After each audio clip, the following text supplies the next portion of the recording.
que estão aqui têm o mesmo interesse, né? Em relação a esse tema da questão espiritual dos animais e de alguma forma são sensíveis à vida e à capacidade de sofrimento dos animais. Então eu queria contar para vocês como é que isso aqui surgiu. Eu sou nascida e criada numa cidade do interior aqui do estado de São Paulo, uma das menores cidades do estado, chama-se Itobi. Alguém conhece? É perto de Casabranca, de Mococa, de São José do Rio Pardo. E a minha mãe foi professora de fazenda durante mais de 20 anos. E quando pequena, assim, quando eu tinha 5, 6 anos, eu gostava de ir atrás no trole, arrastando os pés na areia, assim, do caminho, né? O meu avô tinha chácara, criava porcos e criava galinha. Então eu cresci no meio desse ambiente rural cheio de animais, né?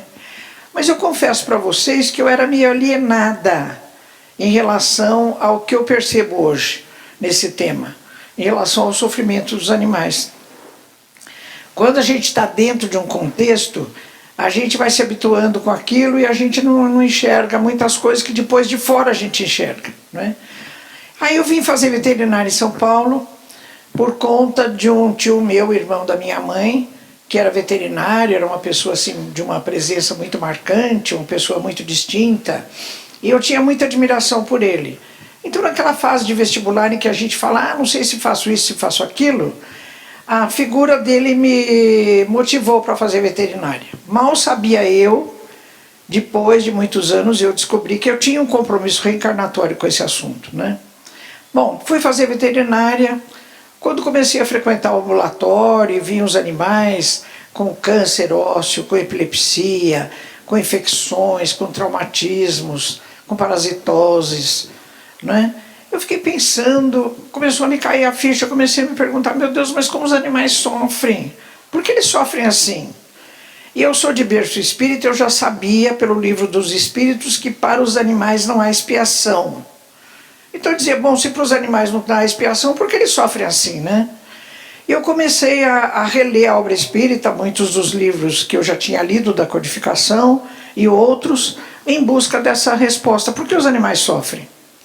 Aí fui encontrando outras coisas, outros assuntos, foi formando uma pilha desse tamanho de informação, até que o próprio plano espiritual, uma vez, numa comunicação, me aconselhou a publicar. Então eu publiquei aquele livro lá, é o mesmo livro, as primeiras edições são daquele formato. E o ano passado, esse livro fez 20 anos de publicação. E a Folha Espírita, a editora Folha Espírita, me disse assim, Irvênia, vamos fazer uma edição revisada e ampliada? Você não gostaria de colocar mais alguns capítulos, mais alguns assuntos? Falei que gostaria. Então resultou nesse outro formato, que está com todo o texto revisado e com alguns capítulos somados ao que existia, né? Então, quando eu comecei a estudar esse assunto, e de repente eu descobri o meu compromisso reencarnatório com o tema, eu imprimi no meu estudo a mesma estrutura da doutrina espírita, que vocês já sabem, né? De ciência, filosofia e moral. Então, em relação à ciência, o que eu resolvi fazer? Conhecer a verdadeira natureza dos animais. Eu comecei a estudar isso na literatura espírita, especialmente nas obras básicas da codificação, e também fiz um paralelo com a ciência acadêmica, né? Como é que a ciência acadêmica considera essas coisas? E eu fui fazendo um estudo meio paralelo. Depois, o aspecto filosófico, ele diz respeito à reflexão que a gente faz sobre o conhecimento adquirido. Qual é o significado disso? Então, pela doutrina espírita, eu já vou mostrar para vocês que a gente sabe que os animais são seres espirituais em evolução. Então, no aspecto filosófico, a gente se debruça nessa reflexão. Qual é o significado disso? E, consequentemente, em função dessa reflexão, a gente acaba desembocando no aspecto moral, que diz respeito às nossas escolhas, né? Então, o verbo dessa porção moral, do aspecto moral, é o verbo escolher. São as nossas escolhas. Então, eu fiz exatamente esse modelo ao estudar o assunto, né?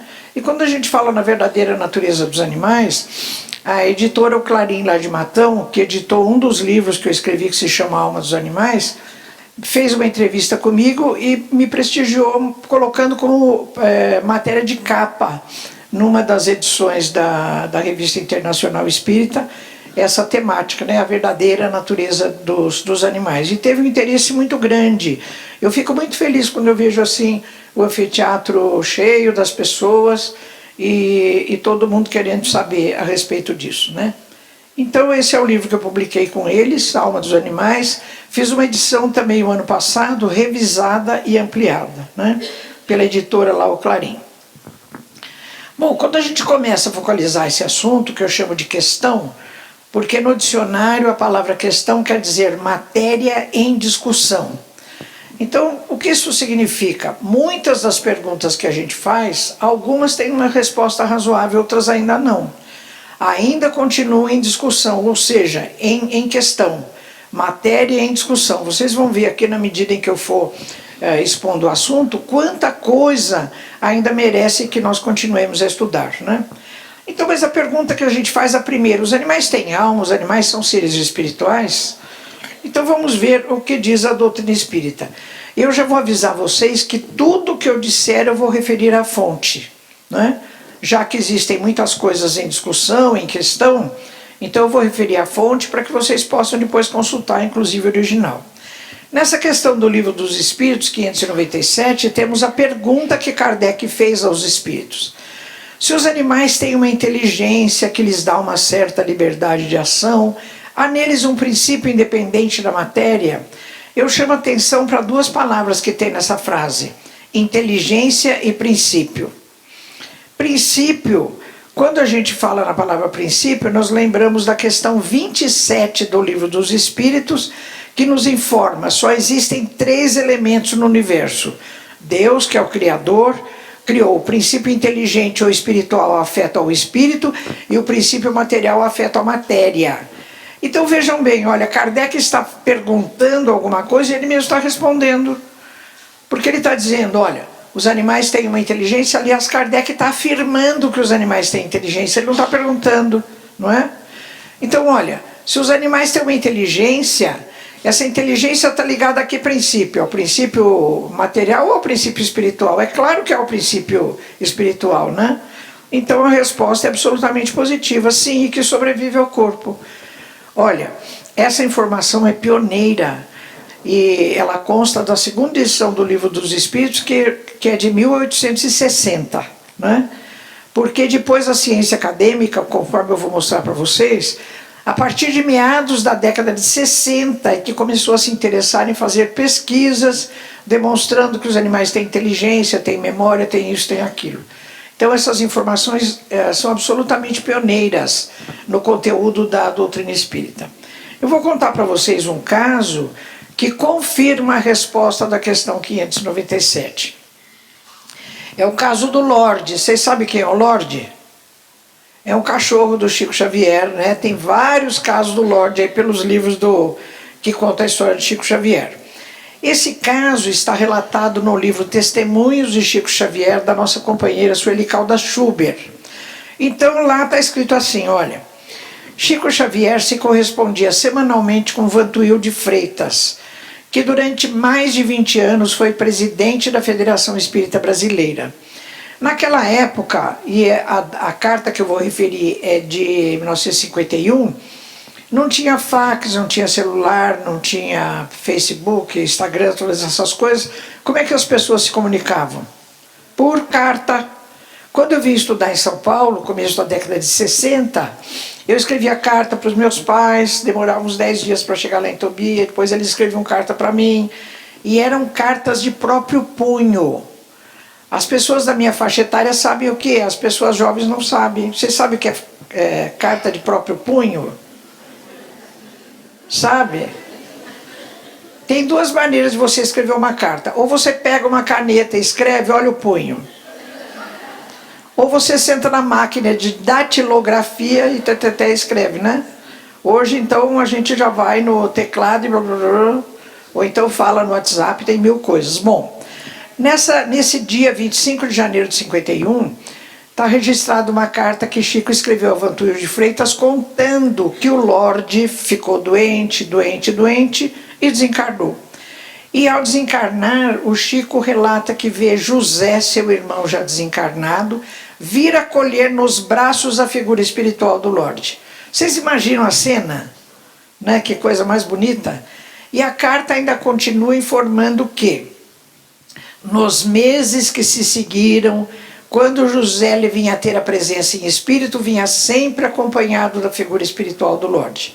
Então, esse caso, que é absolutamente merecedor do nosso crédito, né? Ele está confirmando a resposta da questão 597. Sim, os animais têm uma inteligência que sobrevive à morte do corpo físico, né? Então, esse é um caso muito bonito. Bom, em seguida eu quero mostrar para vocês alguns atributos da alma dos animais, além da inteligência. Por exemplo, instinto e inteligência. Se a gente chegar ali na entrada da casa de Jesus, e todo mundo que vai passando, a gente para e fala, com licença, você acha que os animais agem por instinto ou por inteligência? Qual vocês acham que seria a resposta mais frequente? Está errado. Olha, a Gênese de Kardec, capítulo 3, itens 11 a 13, vocês lembram qual é a primeira edição da Gênese? 1868. Já está dizendo o seguinte, olha, o animal carniceiro, deixa eu pôr um carniceiro aí para vocês. O animal carniceiro é impelido pelo instinto a nutrir-se de carne, porém, as precauções que ele toma, sua previsão em relação às circunstâncias do momento, são atos de inteligência. Então é assim, olha, hoje a etologia, que é a ciência do comportamento, que foi edificada como ciência por Konrad Lorenz na década de 50, ela preconiza que todos os seres vivos agem por instinto e também por inteligência. Então a Gênese também é pioneira em dizer que os animais agem por instinto, mas também por inteligência. E o que seria esse tal de instinto pela etologia? Vamos imaginar metaforicamente que o banco de memórias de um indivíduo, seja ele ser humano ou animal, tem várias gavetinhas. E uma gaveta tem o rótulo instinto. Sabe o que o indivíduo põe lá dentro? Todos os atos que ele já aprendeu a fazer. E aí faz automaticamente, instintivamente. Eu adoro uma questão que eu vou colocar logo para vocês aqui, quer ver? A 849 do Livro dos Espíritos. Kardec pergunta, qual é no homem estado primitivo? Olha a nossa performance lá, na época das cavernas, da Pedra Lascada, né? Nesse homem primitivo, qual é a faculdade dominante? O instinto ou o livre-arbítrio? Para entender bem essa questão, vamos lembrar do livro No Mundo Maior, de André Luiz. O mentor é Calderaro, especialmente capítulos 3 e 4. Calderaro diz assim, a nossa casa mental tem 3 andares. Cada um dos andares interage com uma parte do cérebro. O primeiro andar, que ele chama de porão da nossa individualidade, interage com a parte mais profunda e diz respeito aos atos automatizados, instintivos. O terceiro andar da casa mental trabalha com o lobo frontal e diz respeito à expressão das chamadas funções cognitivas ou intelectivas, ou seja, associação de ideias, mecanismos de memória, planejamento de ações futuras, exercício do livre-arbítrio. Então olha o que Kardec está perguntando. Ele está perguntando se nesse homem primitivo a faculdade dominante ainda está aqui embaixo, é instintiva, ou já é lá em cima e contempla o livre-arbítrio. Qual vocês acham que é a resposta? O instinto. Então não tem essa que os seres humanos agem por inteligência e os animais por instinto, não. Todos os seres agem por instinto e por inteligência. Então nessa fase aqui, nosso estágio, entrando no período de humanidade, nós tínhamos capacidade só para cuidar da sobrevivência do nosso corpo e reproduzir a espécie, mais nada. O nosso lobo frontal não dava conta de aquecimento global, nem de fraternidade universal, nem de coisa nenhuma, né? Então, os nossos atos eram mais instintivos, era aquilo que a gente já tinha aprendido a fazer. Olha outro atributo aí do princípio inteligente, os animais reencarnam.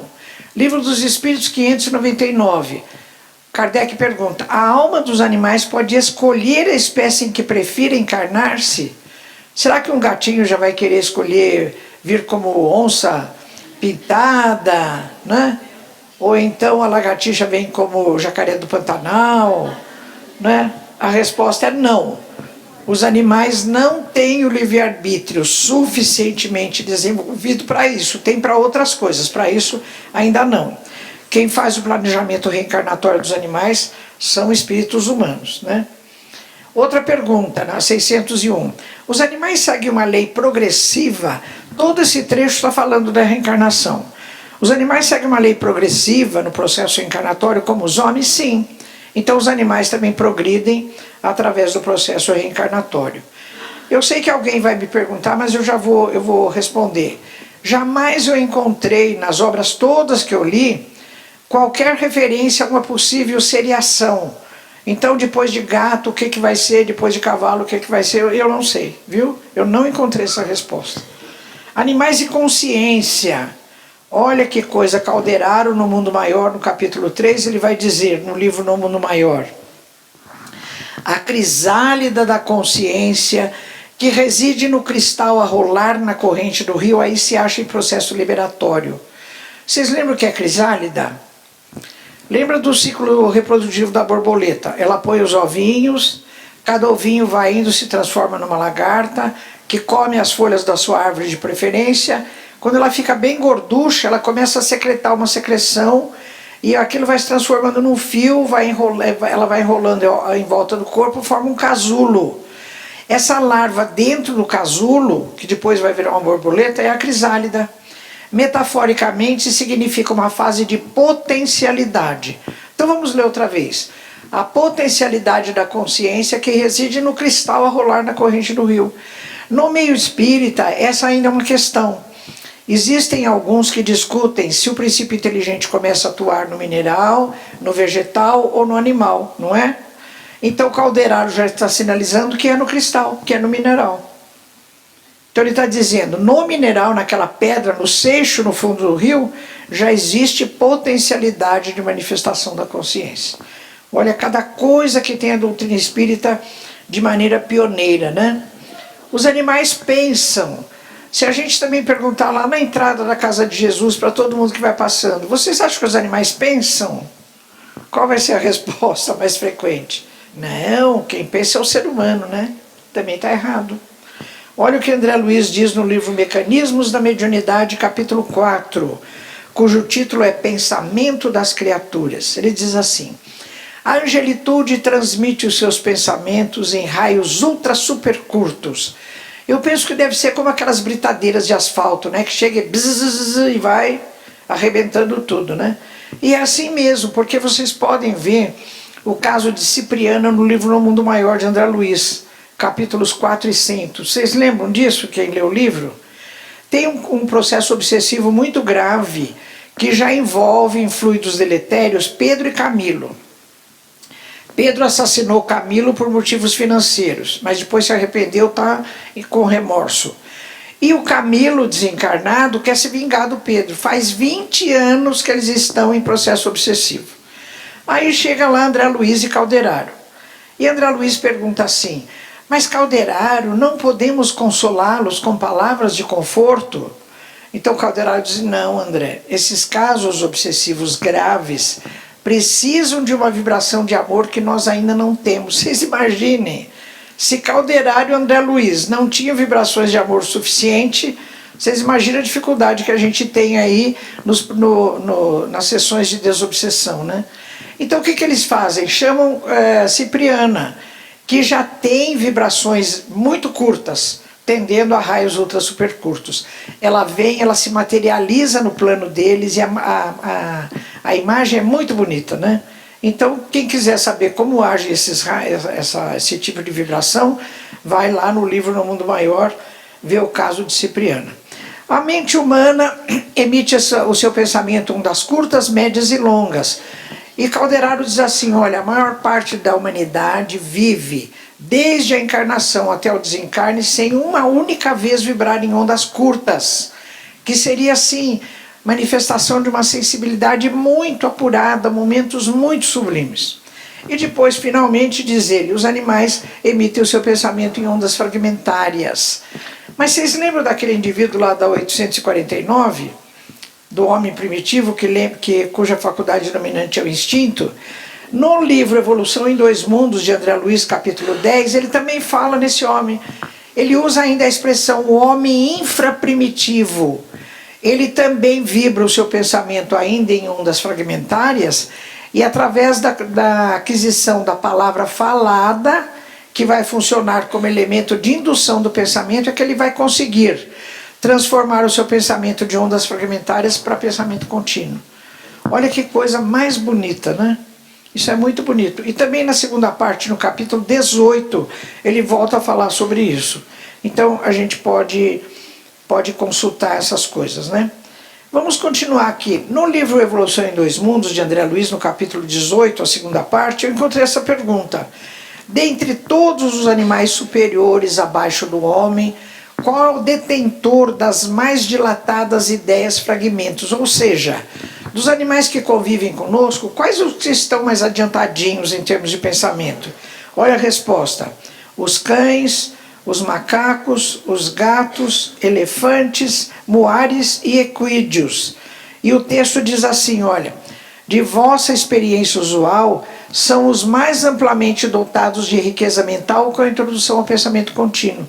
Não que de repente eles vão ter pensamento contínuo, mas eles já têm as ideias fragmento mais dilatadas, né? E eu fiquei pensando, aqui no texto está escrito, olha, de vossa experiência usual, ou seja, os animais que convivem conosco. Porque se fossem os animais de modo geral, tinha que pôr os golfinhos aí no meio.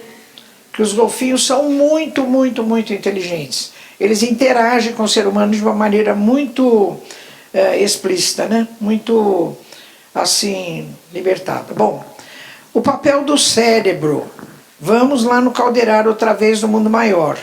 E eu chamo a atenção que esse livro, a primeira edição, é de 1947. Depois, mais para frente, eu vou falar da ciência acadêmica. Vocês vão ver outra vez o pioneirismo da doutrina espírita. Calderaro diz assim, olha, o cérebro é o órgão sagrado de manifestação da mente, em trânsito da animalidade primitiva para a espiritualidade humana. Vocês estão percebendo que o cérebro do macaco ali tem mais ou menos a mesmo jeitão do cérebro humano, né? Então, tudo isso eu fui anotando nas minhas observações. Então, com base nesse livro de Calderaro, eu vou voltar aqui o slide, olha. Quando ele fala que o cérebro é o órgão sagrado de manifestação em trânsito da animalidade primitiva para a espiritualidade humana, especialmente nos capítulos 3 e 4, ele dá muita informação sobre o cérebro, sobre o processo evolutivo do cérebro e os 3 andares da casa mental. Então, junto com o Dr. Décio Iandoli Júnior e o Dr. Sérgio Lopes, meus queridos amigos, a gente escreveu esse livro, O Cérebro Triuno a Serviço do Espírito, mostrando então qual é a relação dos 3 andares da casa mental com cada uma das partes do cérebro. A gente esmiuçou todas as estruturas e fez um trabalho sobre isso, só com base nos capítulos 3 e 4 desse livro No Mundo Maior. Esse nosso livro tem quase 600 páginas e ainda sobrou informação que nós não demos conta. Porque quando a gente se reuniu lá em casa para fechar o livro, eu falei, e agora como é que nós vamos fazer com essa informação aqui? Porque Calderaro diz assim, olha, há neurônios que captam as impressões do mundo exterior e há aqueles que recebem as impressões da consciência. A ciência acadêmica não sabe ainda quais são esses neurônios. Nem se estão no tálamo, ou se estão no córtex cerebral, ou se estão no tálamo e no córtex cerebral. Aí a gente ficou discutindo, eu falei, olha pessoal, vamos fazer o seguinte, vamos encerrar o livro, porque nós não vamos dar conta disso. Deixa aqui, a gente vai falando nas palestras para a próxima geração dos jovens trabalharem nisso, porque quanto tempo ainda vai levar para a ciência acadêmica descobrir esses neurônios que captam as impressões da consciência? Olha que coisa bonita, né? Então, o que a gente fez agora entre o final do ano e o começo do ano? Eu convidei os dois para virem a São Paulo, porque o Décio mora em Campo Grande e o Sérgio Lopes mora em Pelotas, no sul do Rio Grande do Sul. Eles vieram para São Paulo, a gente gravou, fez 10 gravações de 50 minutos e fizemos um curso sobre o livro. Então, a quem possa interessar, até eu pedi para a Cris pendurar em algum lugar aí, né, Cris? Está lá atrás, ali no painel. Para depois, se alguém quiser pegar o link. Então, esse curso, ele tem um determinado valor e o livro vem junto, viu? para a gente poder estudar o cérebro triuno a serviço do espírito. A gente está muito contente com esse livro porque ele está sendo divulgado e o Sérgio já foi 2 anos para a Federação Espírita da Flórida, nos Estados Unidos. Eles estão traduzindo o livro para o inglês, né?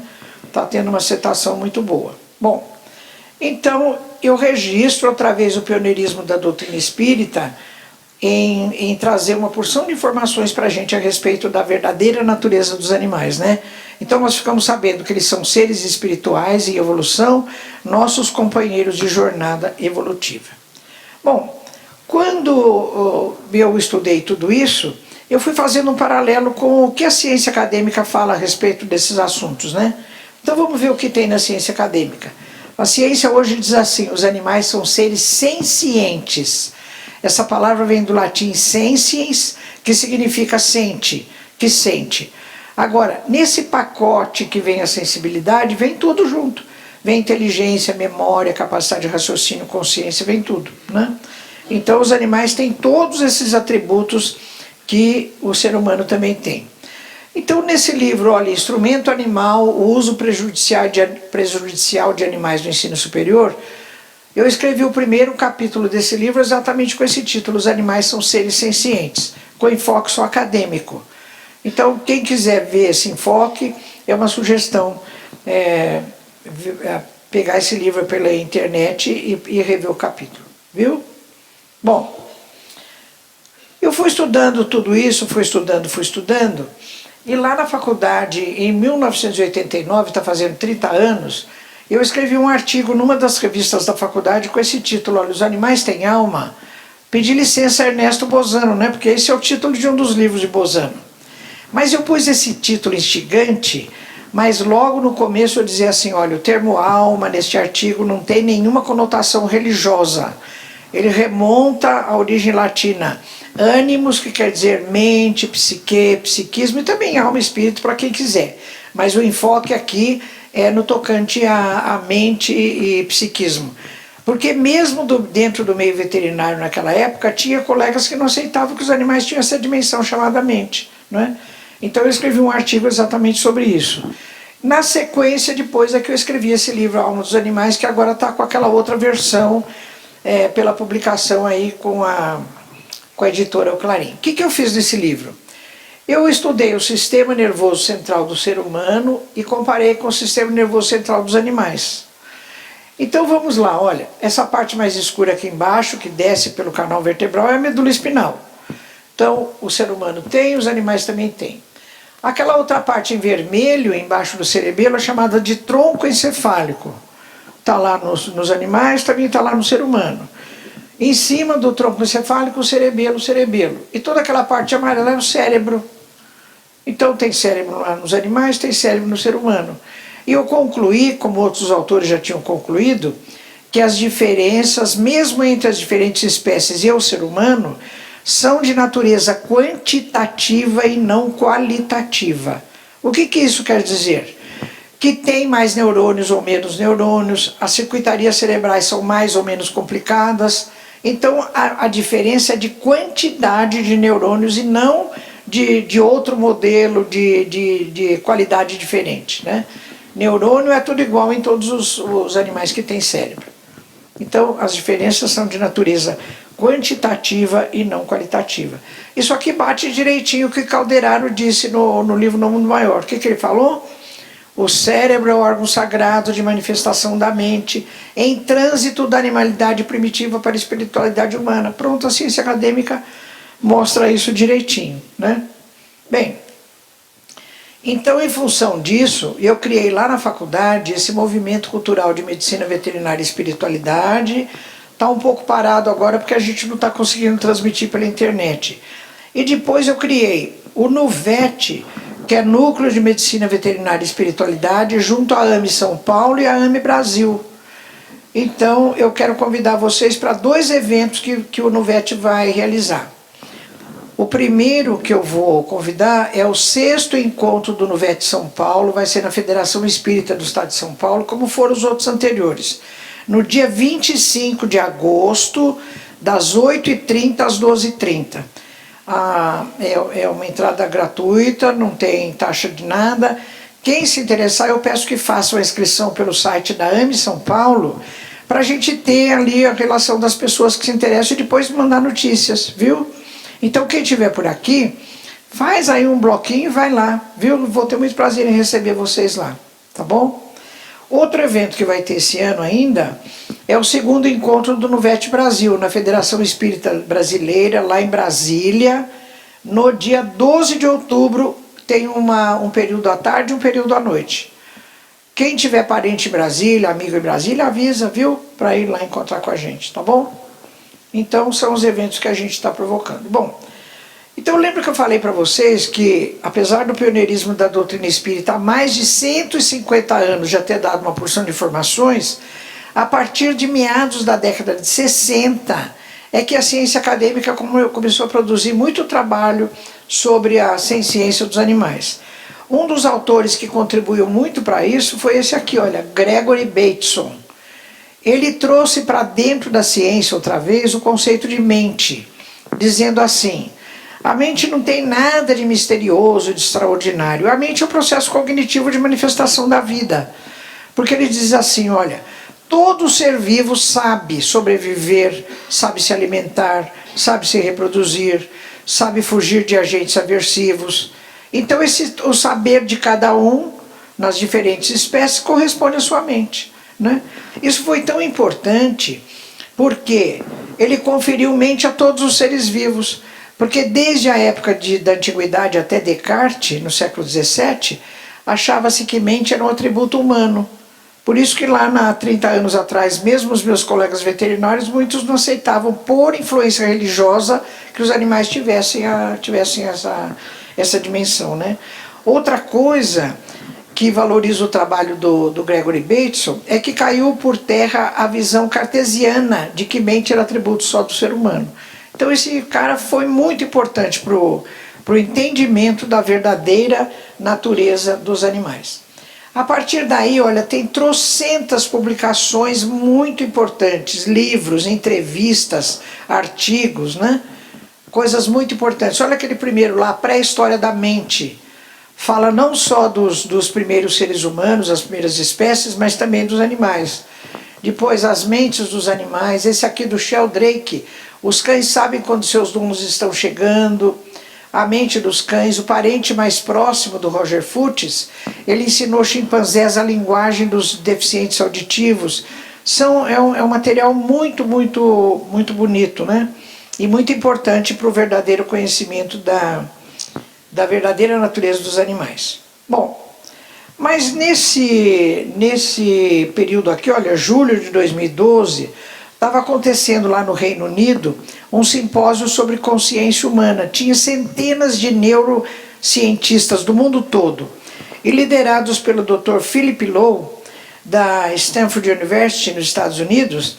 Eles assinaram um documento que ficou conhecido como Declaração de Cambridge, dizendo assim, olha, não podemos mais fazer de conta que não sabíamos. Não sabíamos o quê? Que mamíferos, aves e até alguns invertebrados, como os polvos, têm consciência. Vocês lembram do Calderaro falando da consciência rolar na pedra no fundo do rio? Olha aqui agora em 2012, pela primeira vez que eu estou vendo na literatura, cientistas, 26 neurocientistas do mundo todo, assinando uma declaração de que os animais têm consciência, até os polvos. Eles dizem assim: as mesmas estruturas do cérebro que no ser humano elas são ativadas para a manifestação da consciência, também existem nesses animais. Como não existem órgãos nem estruturas sem função, então isso é altamente sugestivo de que essas estruturas estejam trabalhando a serviço da consciência dos animais, né? Então isso é muito bonito. Então lá na faculdade, quando eu entro naquela resistência sobre alguma coisa, eu falo, bom, eu não estou sozinho, eu estou na companhia de 26 meritórios neurocientistas aí do mundo todo, né? Porque santo de casa não faz milagre. Mas olha, hoje as coisas em ciência estão demonstrando uma porção de atributos dos animais. Tem muitos trabalhos em ressonância magnética funcional sobre o cérebro dos animais. Eu vou mostrar um para vocês, olha. Do Hendricks lá, tá vendo? Olha, Hendricks e colaboradores, o que ele fez? O que eles fizeram, esses autores? Eles treinaram uma porção de cachorros, 10, 12, para ficarem bem comportadinhos lá naquele perverso tubo da ressonância magnética funcional. Por que eu digo isso? Eu já tive de entrar nesse tubo algumas vezes, mas eu só entrei com sedação, porque não combina com a minha claustrofobia entrar naquele tubo, né? Mas o ano passado eu tive 2 pancreatites, e na segunda o médico falou para mim: Irvênia, você tem que fazer sem sedação, porque você tem que obedecer alguns comandos. Eu fiquei tão envergonhada, porque eu disse: meu Deus, se os cachorros do Hendricks entram no tubo e ficam lá, eu que sou um ser humano, né? Que assim a gente se considera um espírito mais evoluído, eu tenho que entrar naquele tubo. Bom, aí fui rezando para todos os amigos espirituais me ajudarem. Olha, sabe que eles me ajudaram? Quando eu cheguei na sala lá de fazer o exame, eu estava numa ansiedade danada. Veio um enfermeiro, assim, e falou: a senhora que vai fazer o exame, a senhora vai fazer muito bem, eu vou ajudar a senhora. Olha, para encurtar a história, eu fiquei 1 hora dentro daquele tubo, ele enfiou a cabeça dele dentro do tubo comigo. Ele ficou assim, a minha cabeça estava aqui, ele debruçou assim, ficou com a cabeça dele aqui, falando no meu ouvido, com as 2 mãozinhas no meu ombro, o tempo inteiro: olha, a senhora está indo muito bem, ele logo vai acabar, que bom, a senhora está ouvindo essa música. Olha, a custa dessa bondosa criatura é que eu consegui ficar dentro daquele tubo durante 1 hora. Olha como os espíritos ajudam, né? Mas também eu fiquei muito envergonhada com essa história de que os cães se submeteram e ficaram lá. Então eu estou tomando jeito, né, de fazer. Deixa eu mostrar para vocês o que esses autores encontraram. Olha, eles puseram o fone de ouvido nos cachorros e eles emitiram mais de 60 tipos de sons. Assim, explosão de bomba, alguém falando rispidamente, outros cachorros latindo, campainha, e várias coisas. E quando o tutor falava carinhosamente com o cachorro, olha o que eles descobriram: que marcavam algumas áreas cerebrais. Quais eram? O córtex auditivo secundário, porque assim, olha, tem o auditivo primário que recebe o som, ele só escuta. Ele passa para o secundário que já interpreta algumas coisas do som.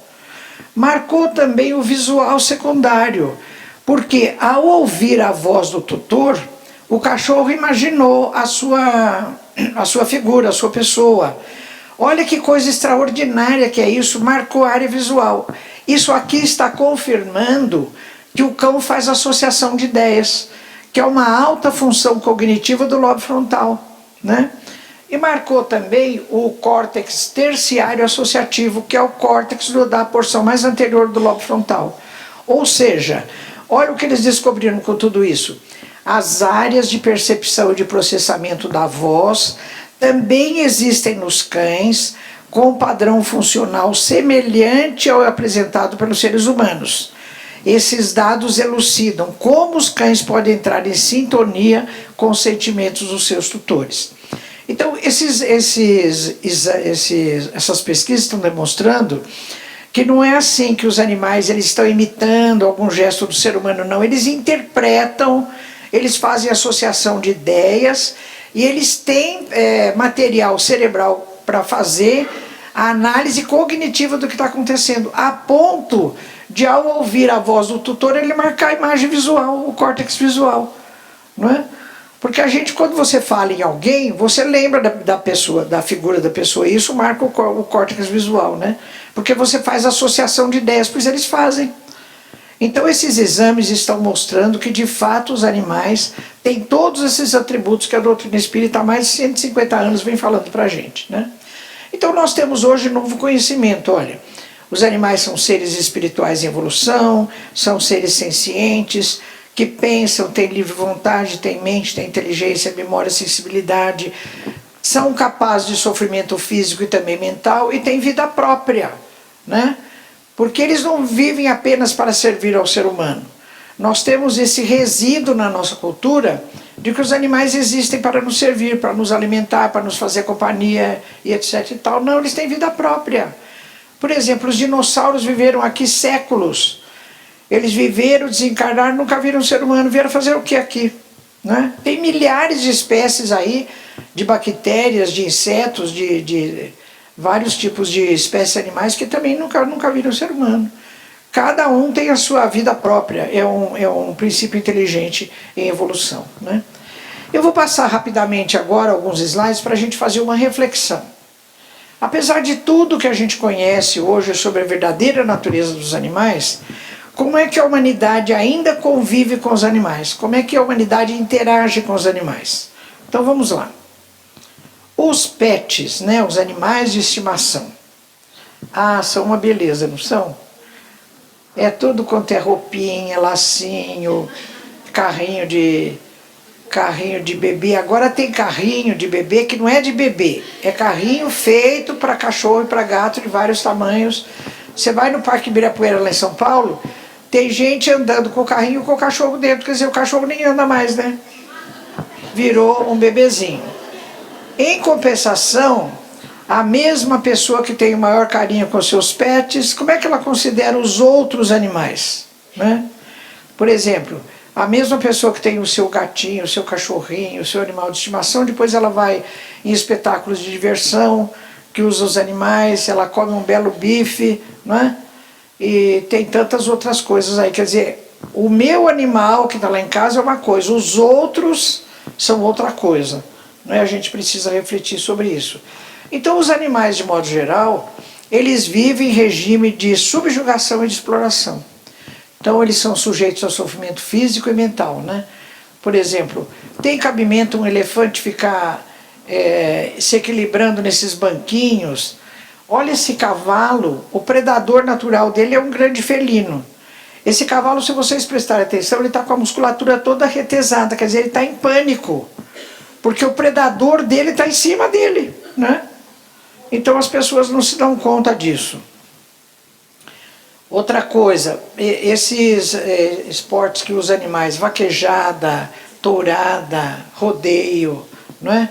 Tantas outras coisas. Agora a vaquejada, depois que teve essa discussão todo ano passado, o pessoal do Ceará fez uma regulamentação, então eles usam um protetor de cauda, que é um tubinho assim que põe na cauda e faz de conta que aquilo melhorou um pouco, né? E também eles puseram no regulamento, se o peão arrancar o rabo da vaca, do boi, ele é desclassificado. Se luxar, quebrar, tiver hematoma, não tem problema, mas se arrancar, então o peão é desclassificado, né? Meu Deus, fala a verdade, se tem algum cabimento, né? Provas de rodeio, esses grandes mamíferos aquáticos também em aquários, rinha de galo, rinha de pitbull, isso existe por aí muita coisa, né? Farra do boi, tradição e cultura, já é uma coisa que está regulamentada há mais de 15 anos pelo Senado Federal, mas ainda fazem nas fazendas, nas cidades pequenas, escondidinho lá, né? Solta o boi e vão judiando do boi até ele morrer, né? Animais de produção também, a gente tem uma porção de coisas que já melhorou, mas precisa melhorar muita coisa ainda. Eu fiquei impressionada com o volume da mama dessa vaca. Aí sabe o que eu fiz? Eu liguei para um colega veterinário que trabalha em produção leiteira e fiz umas perguntas para ele. Eu perguntei assim, quanto mama um bezerro no primeiro mês? Ele falou 6 a 8 litros por dia. Depois ele mama até 12, 15 litros. Segunda pergunta, quanto produz uma vaca mestiça de pasto, a mãe desse bezerro? Quanto ela produz? 10 a 20 litros. Então, dá para o bezerro mamar. E às vezes nas chácaras assim ainda dá para tirar 1, 2 litros para poder o ser humano usar. Eu perguntei, e essas vacas de raças especializadas, por exemplo, holandês, o Jersey, o Girolando, ele falou, produz 25 até 40 litros por dia. Eu falei, e as vacas que são selecionadas para torneios leiteiros, para competições? Porque eu tive um colega de turma que era fazendeiro e ele participava de torneio leiteiro. Então ele falou, essas vacas, elas tomam uma carga grande de hormônio, ração especializada e tudo, elas produzem 70, 80, 90 litros por dia. Isso foi em 2017, eu perguntei, quanto foi a campeã do ano passado? Quanto ela produziu? 107 litros em 24 horas. Essas vacas, elas são selecionadas para terem um posterior, a bacia e as duas pernas de trás, bem fortes, para suportarem o peso da mama, né? E elas vivem um tempo menor também, porque elas sofrem uma carga hormonal grande e tudo mais, né?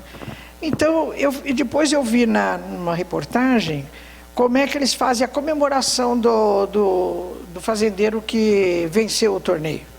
Por exemplo, na Fórmula 1, quando ganha lá, como é que eles comemoram? Com champanhe, né? Olha como eles comemoram a comemoração do torneio leiteiro. Eles jogam os 107 litros que a vaca produziu na cabeça dos fazendeiros. Lá como eles ficam tão felizes, né? Felizes e alienados. Quer dizer, uma felicidade meio... Bom, animais na pesquisa também já tem muita coisa feita, mas muita coisa precisa ser feita ainda, né? Então, a pergunta que eu deixo, olha, será que nós temos o direito de dispor dos animais depois de tudo que nós sabemos a respeito deles? As coisas não vão mudar de uma hora para outra, né? Não vai parar de usar animal na pesquisa de uma hora para outra, não vai parar de produzir carne de uma hora para outra, mas a gente precisa ir num processo, no dia a dia, ir refletindo e conversando, e vai indo num processo até as coisas melhorando. Vai indo, vai melhorando. Então eu vou deixar o recado de algumas pessoas aqui para animar a gente. Olha, José do Patrocínio, eu tenho por essa criatura o maior respeito. Ele era filho de uma negra escrava no final do século XIX e de um padre que não lhe conferiu paternidade. Mas como ele se criou no ambiente da igreja, ele se aculturou. E ele foi depois, quando adolescente, para o Rio de Janeiro, se tornou jornalista. E ele tinha uma página todo dia num jornal chamado A Notícia. Se quem quiser depois pesquisar na internet. E em vários desses artigos, ele escreveu texto defendendo os animais. Num deles ele disse, olha, eu tenho pelos animais um respeito egípcio. Penso que eles têm alma ainda que rudimentar e que eles sofrem conscientemente as revoltas da injustiça humana. Então conta a história de José do Patrocínio, que ele estava escrevendo um texto sobre os animais, quando ele teve um mal-estar, caiu sobre a máquina e desencarnou. Então ele foi um batalhador para a libertação dos escravos humanos, né? E ele desencarnou, o último ato desse nobre brasileiro foi também em favor da libertação dos escravos animais. Olha que beleza a vida desse homem, né? Quero que ele receba, onde estiver, o nosso abraço, o nosso respeito, por essa sensibilidade dele, imagina? Final do século XIX já ter isso, né? O Carl Sagan, que além de astrofísico era biólogo, nesse livro, Os Dragões do Éden, ele faz uma reflexão bonita também. Ele diz, se os chimpanzés têm consciência, capacidade de abstração, não devem eles ter acesso àquilo que se convencionou chamar até agora de direitos humanos, porque o projeto Genoma agora dos anos 2000 mostrou que a nossa diferença de genoma em relação aos chimpanzés é em torno de 1%. Por que nós temos todos os direitos e eles que têm 99% da nossa identidade não têm, né? Que inteligência terão de atingir até que seu assassínio seja considerado crime? Porque existem esses centros de primatologia que tem chimpanzé, tem orangotango, como modelo de pesquisa, né? Por exemplo, tem alguns centros de primatologia que estão tentando fazer nos chimpanzés e nos orangotangos modelo de AIDS para fazer experiências e tratamento. Por que não faz isso nas pessoas que já estão com AIDS, né? Não, vão provocar a AIDS nos macacos para depois ver como é que o tratamento pode surgir. Então, é uma porção de reflexão que a gente tem que fazer, né?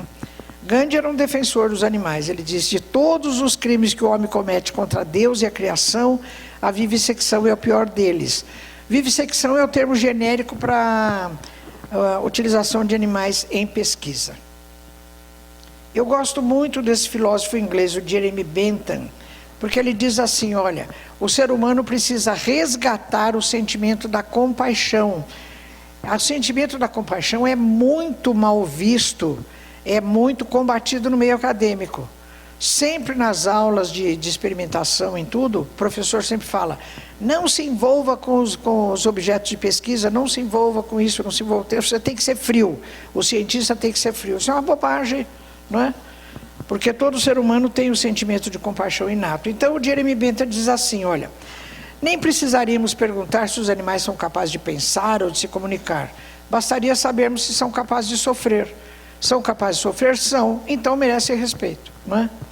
Então olha como ele teve esse discernimento, né? Em Missionários da Luz, o mentor Alexandre fala uma coisa muito bonita. A missão do superior é de amparar o inferior e educá-lo.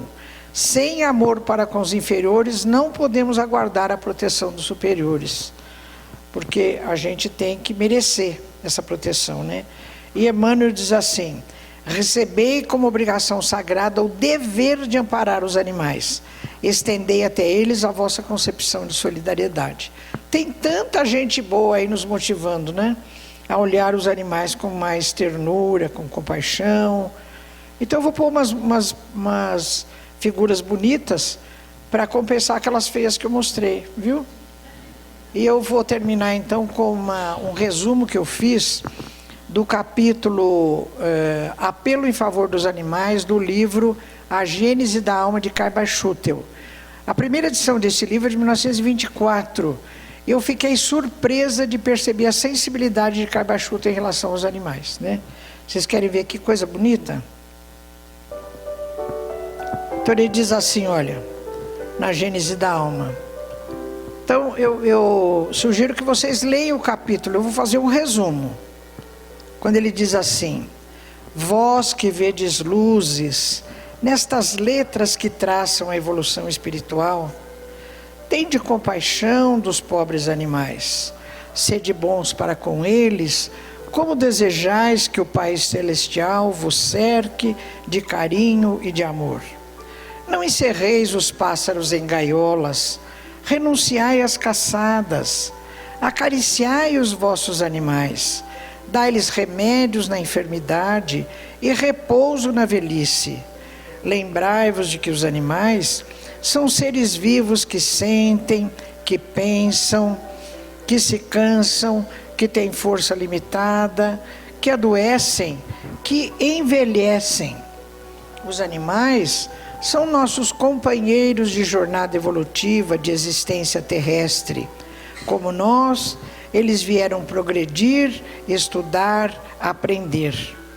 Sede seus anjos tutelares, sede benevolentes para com eles, como é benevolente para com todos o nosso Pai que está nos céus. Que mensagem bonita, né, do Caiba Schutel. Então nós vamos lembrar de Jesus, nosso amigo, nosso mestre, que não por acaso nasceu em um estábulo cercado de animais, não é? No livro Missionários da Luz, Alexandre diz assim, que um dia o estábulo será considerado tão sagrado quanto o lar, quando nós entendermos o verdadeiro significado do estábulo. Por isso que Jesus nasceu no estábulo cercado de animais, né? Ou seja, a sacralidade da vida em todos os lugares onde ela se manifesta, em todos os seres em que ela se manifesta, né?